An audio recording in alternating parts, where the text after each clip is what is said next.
sisi tuliwafanyia maandamano? Si waliendelea na mambo yao mpaka ikakwama?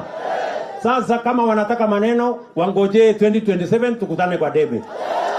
Mambo ya kufikiria ya kwamba wanaweza kutumia fujo, wanaweza kutumia maandamano, wanataka kutulazimisha. Mimi nawaambie, tafuteni Kenya ingine. Hamuwezi kuharibu mali ya wananchi tena. Hamuwezi kuvunja amani tena. Hamuwezi kuharibu biashara ya wananchi tena. Mimi nitahakikisha ya kwamba nitatetea kila mwananchi na haki yake ya kufanya kazi, ya kufanya biashara, ya kuendesha mambo yake. Sijui kama tunaelewana jameni. Tuko pamoja? Kwa sababu hawa watu walikuwa wanasema unga. Saa ile tumeteremusha unga, ndio hii imefika 160. Saa hii wamesema hata ukiteremusha unga bado tutaendelea na maandamano. Kumaanisha haikukuwa ni unga walikuwa wanatafuta, ilikuwa ni vizingizio.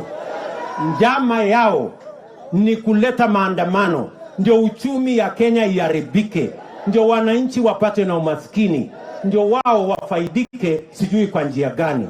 And I will not allow them. They will not. And I want to tell my friends, please, for the avoidance of doubt, there will be no demonstration to destroy people's property.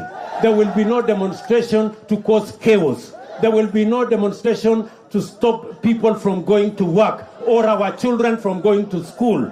That will not happen. The government of Kenya will stand firm to ensure that every Kenyan and their business and their children are secure, because that is why we have a constitution. If you have any issue, follow the law, follow the constitution, respect the institutions that have been created by the constitution. If you have issues with the servers, go to court and go to any other institution. Forget about disturbing ordinary people. Hiyo ndio maneno. Story imeishia hapo. Hiyo kama tunaelewana Kakamega. Hiyo kama tunaelewana Kakamega. Tumeelewana? Kakamega tumeelewana? Malaba tumekubaliana? Mnasema hao watu waendelee na maandamano? Wakome.